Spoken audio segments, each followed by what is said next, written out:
Speaker Madigan caves to pressure from the governor on legislative pay raises. We'll talk about it next on Capitol View.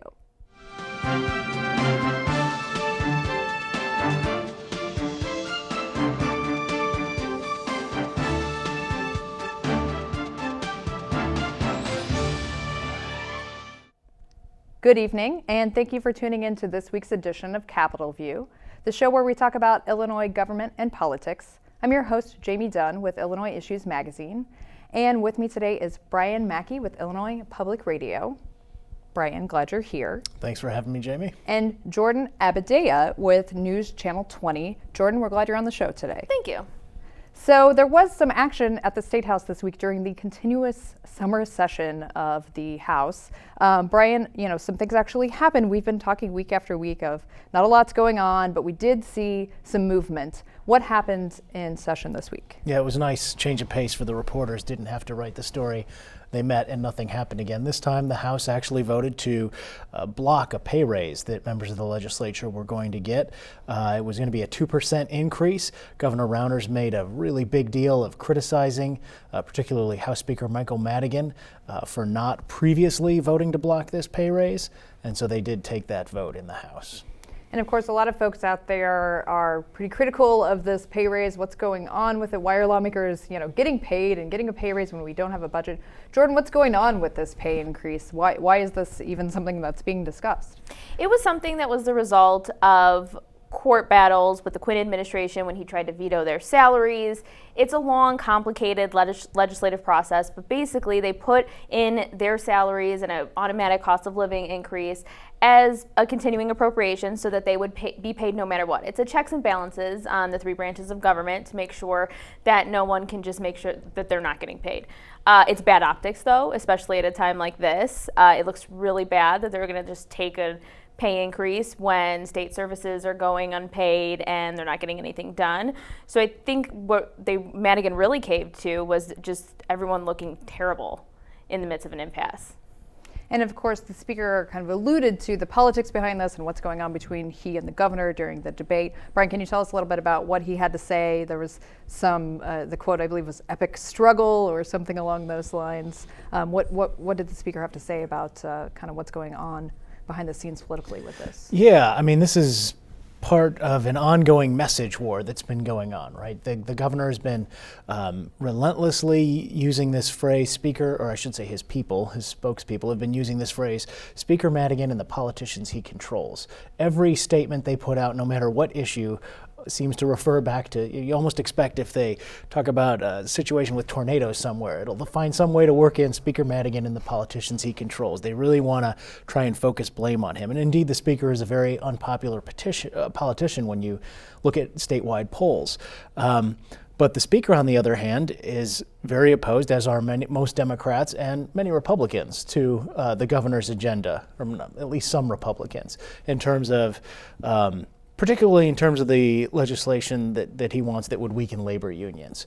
And so you have this message battle going on. And in this case, the Speaker tried to portray this as yet another olive branch. He says this is the fourth time now that we're trying to meet the governor halfway on some of his proposals. The governor, of course, sees it very differently. He says the Speaker is blocking what he calls meaningful reform in Illinois. And so you continue to have an impasse over the state budget and a lot of policy ideas that the governor wants to put into place. And Jordan, is there any pushback here? I know there was at least one vote in opposition. Some lawmakers argue that this is their only job. There are a lot of lawmakers that have other jobs, but there are some that being a lawmaker is all that they do. Did anyone complain? Was there any sort of opposition to this? Well, Willie Davis was the only one that voted no against that bill. I just think right now it would just look terrible for any of them to come out and complain and say, hey, this is my only job, because people across the state are losing their jobs. Social service agencies are starting to feel the pinch, so I think that would look bad. I do think it's an important argument to have. Like, we want to have lawmakers who come here and this is their job, and that keeps it open to everyone in the public to be able to serve, not just the rich and the wealthy who can afford to come and serve. So I think that's an important conversation. It's just not one that we're having right now. The pay increases were a red herring thrown into the argument to put blame on someone, and namely Speaker Madigan. So now that this is taken out, it'll be interesting to see where the rhetoric goes in terms of the budget impasse. And of course, the speaker making the point that that is the most important thing that the state faces during his floor speech. Brian, what's going on with the budget? Are we hearing this week conversation about that, or was this just kind of a big distraction that was playing out? I mean, we're not hearing a lot of conversation in terms of reaching an agreement on the budget, right? The speaker continues to say that's the number, eliminating the budget deficit is how he phrases it, is the number one problem facing Illinois. And the governor says that he will negotiate on the budget if lawmakers enact his pro-business, anti-union agenda first. And it's kind of been this threshold issue for him. The speaker had a news conference this week. He said he had not met with the governor in 10 days as of earlier this week, at least. And that does not inspire a lot of confidence or hope that we're going to soon reach an agreement. We've also seen a lot of the potential pressure points that could have forced a resolution taken off the table, right? So a lot of us were talking about how, well, once the schools can't open in mid-August, then they're going to have to come to an agreement because that gets a lot of people's attention, even people who don't pay attention to state government most of the time.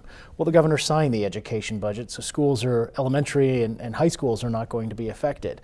Then we said, well, when state workers are not getting paid and you can't get your driver's license renewed or something like that, then people are going to start to notice. Well, the courts stepped in, the unions and the governor went to the courts, and now most state employees are getting paid. So you have these lack of pressure points, and there doesn't seem to be even that much concern or much of a sense of urgency about getting this solved.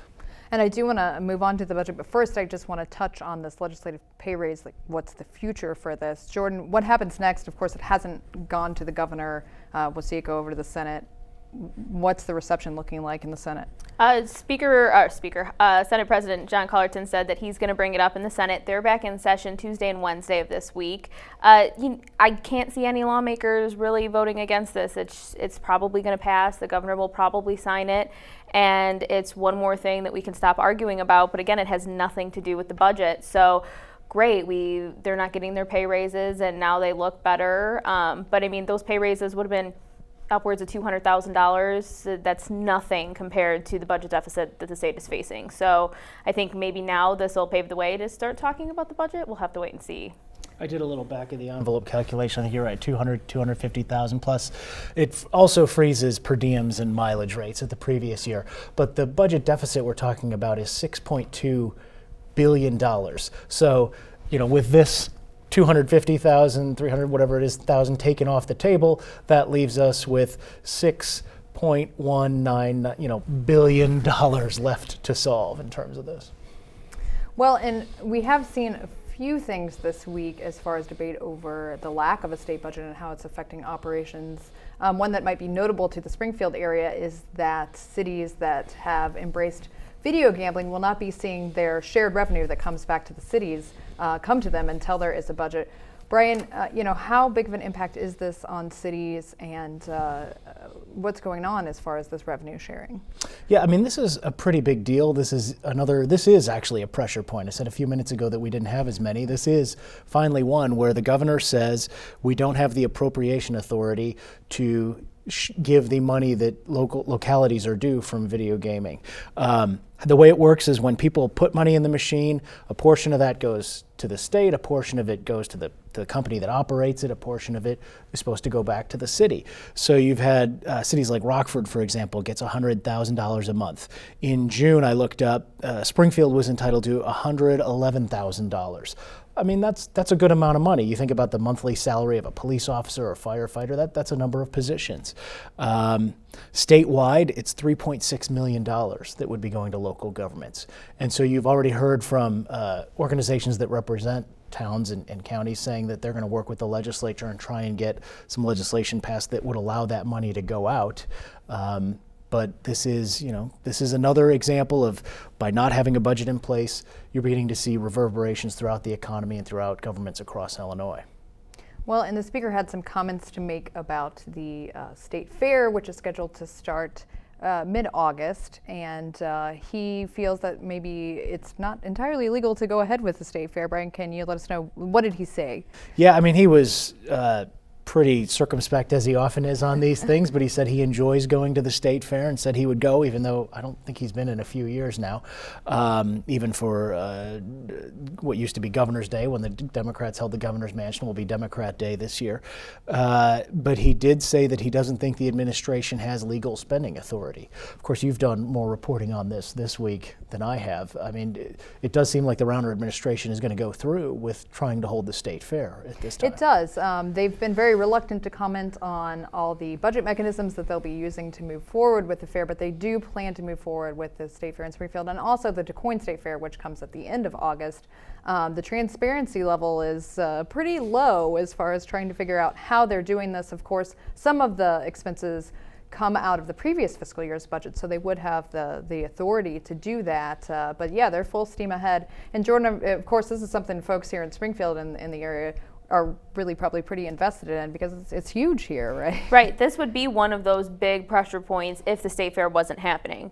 It brings in a lot of visitors, hundreds of thousands of dollars into the local economy. So if it wasn't happening, this would be one of those pressure points. But again, this is something that we're seeing. These things are popping up now that the budget hasn't been in place over a month we're heading into. And it seems like every time something pops up, someone figures out a way to go around it. Whether it's a court decision or appropriating money a different way, or the comptroller's just going to issue the check, whatever it is. So all of these dwindling pressure points are just taking us further away from a compromise. Absolutely, and it doesn't seem like anyone out there is making the case that the state fair shouldn't go on necessarily.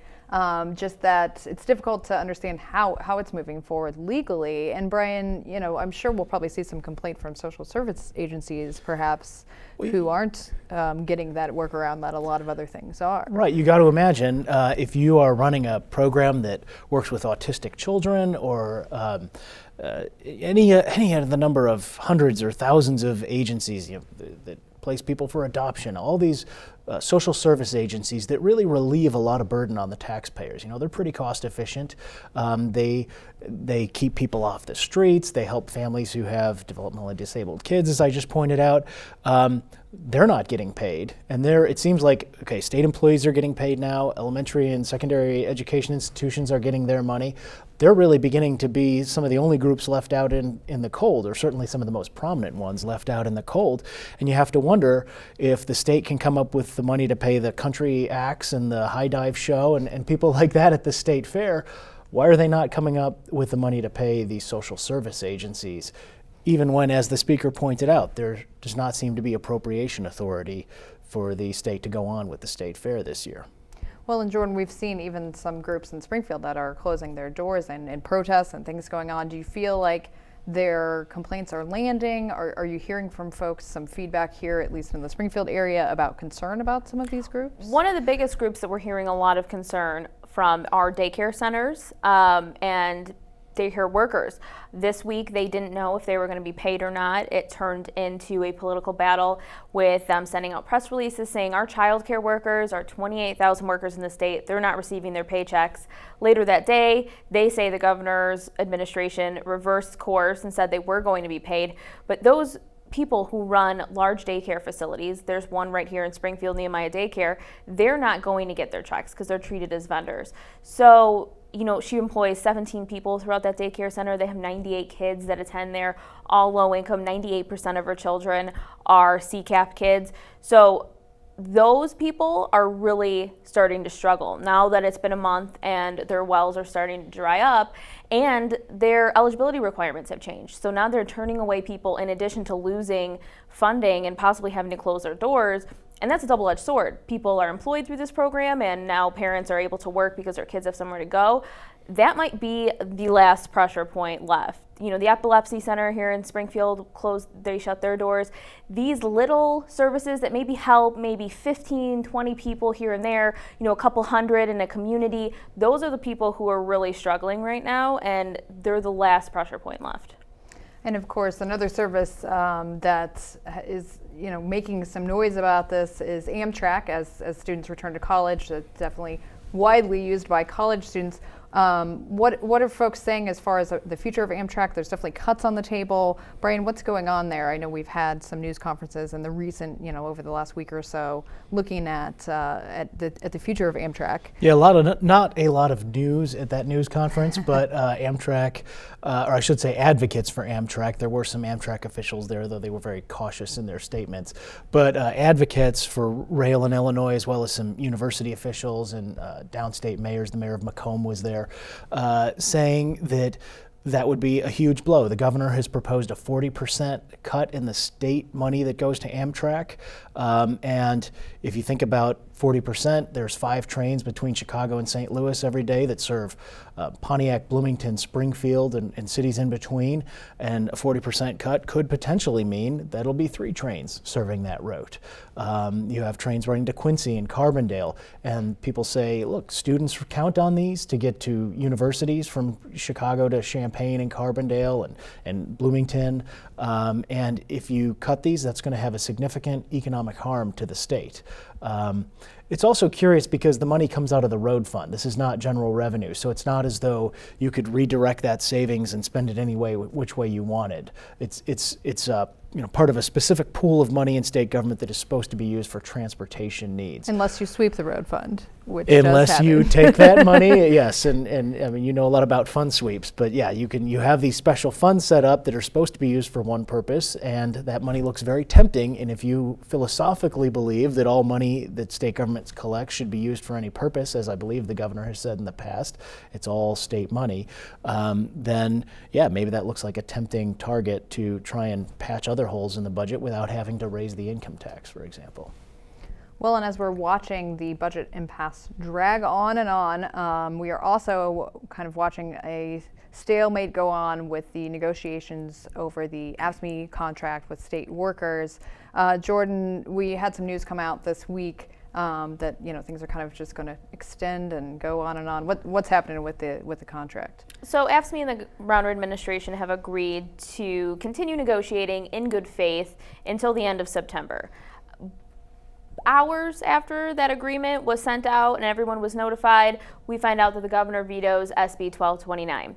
That bill would have, in the event of an impasse, brought in a private arbitrator. They would have figured out an agreement and an impasse would have been solved, no striking, and it would have been over. Well, the governor vetoed that bill. When that bill was going through the General Assembly, he said that it takes away his power. It's his power as the governor to negotiate those contracts. We expected the veto to come down. The union today is saying, well, this is just another troubling sign. The governor has showed us that he really wants us to strike. He's almost forcing it. He's called state retirees to see if they'll come back on the job. He's, threatened to bring up the National Guard. So it seems like they're still very far apart, and I don't know what another 2 months is going to do in terms of their negotiations. But AFSCME really does not want to strike. They don't have a strike fund. Their workers are essential state employees who do things. So they go on a strike, everyone in the state's going to feel it. Well, and of course, the governor has said that he's backed off on some of the requests that they're making of the unions in the contract. He's also said that he does not intend to, or his office, folks on his staff have said that he doesn't intend to do a lockout. Brian, it kind of seems like very mixed messages here when it comes to the governor and how he's dealing with the unions. You've reported on union issues a lot recently. What can we take from this? It seems like we're hearing very different headlines, very different things coming from, what the unions are saying and what Rauner is saying on one hand and then on the other hand. Well, yeah, you have to decide which Governor Rauner you want to listen to at this point. Back in 2013, he gave a speech in which he spoke very highly of what President Reagan did with the air traffic controllers in the 1980s. And if you'll remember, they went out on strike and the president fired them and banned them from future government employment. And he said, if we have to do something like that, I won't like it, but I'll be proud because it's the right thing to do. And fast forward, then of course during the primary campaign, you couldn't go 5 seconds without him saying the phrase government union bosses. It was almost like a tick, he would say it so much, as sort of an epithet, as the number one enemy of state, efficiency in state government. All of a sudden, when he got into the general election, that phrase disappeared from his rhetoric, and now we've seen this year, he's been portraying himself as a champion of state employees, going around to various agencies and saying, I want to make sure you get paid during this budget standoff. As we said earlier, he went to court on the same side as the unions to make sure that state employees could get paid, even though the legislature had not approved spending that money, and the courts said okay. So you have that rhetoric on the one hand, and then on the other hand, you have news reports that the governor's contacting retirees in the case of a strike. There was this rumor about the National Guard, although the administration is very circumspect. They'll just say that they're pursuing all options for that. And so, yeah, you're right. You do have mixed messages, but it's clear that the governor does seem to think that government employee unions are a big drain on the state. They tie his hands as the chief executive in terms of trying to make government more efficient in his vision. And obviously you have the unions on the other hand who look out for their workers, and they want them to have decent wages and good wages. So it's yet another area of two very strong ideologically opposed positions coming to a head. And Jordan, you mentioned the lack of a strike fund. We did see when there was some talk about employees not getting their paychecks, the possibility of going to credit unions. Is there any backup plan that union folks are talking about if it does come to that? I'm sure there is, that they're talking about behind closed doors. But if you ask them, they're putting on a very united front, and they're saying, we will strike because our employees getting a fair deal is important to us. And they do essential work, and they should be paid for it. Asked the union official today about the strike, like not having a strike fund, and is that preventing you from ending this impasse and just going on strike? And they kind of avoided the question, didn't want to answer that, but they did say that a strike is on the table. It's just not something that's ever been done, and they don't want to go that route.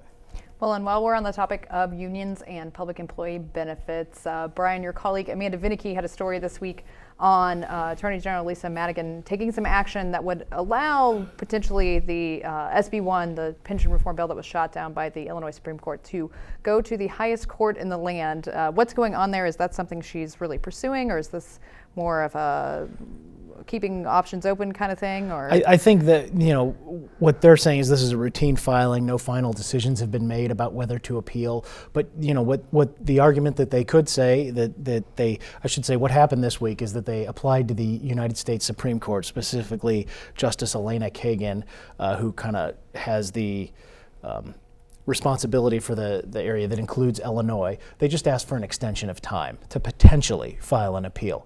But they say based on the Cook County pension decision that just happened a week or two ago and other things that they're considering, they want the option to be able to go on. And this order is kind of extraordinary. They talk about, of course, the legal arguments, which is that Illinois has these police powers, which is the same argument they used in Illinois, that state government shouldn't necessarily be bound by the pension protection clause in the state constitution because we're in a time of a budgetary emergency. But then they also go on to list how the top lawyers in Illinois, had vacation and was a legal conference and this sort of thing, sort of having to explain the, sort of a letter to the teacher as to why you couldn't get the report filed a little bit earlier. So it's a pretty routine filing, but it certainly did get a lot of people's attention that, wow, maybe we had thought this was decided, we had thought that pension legislation was dead, and maybe they are going to try and take a shot at going to the U.S. Supreme Court with it. And if we did see that, certainly a lot of other states would be paying attention to that, because we are definitely not the only state that's in some pension trouble, correct? So no, definitely not. Yeah, this is, New Jersey has had problems, Arizona,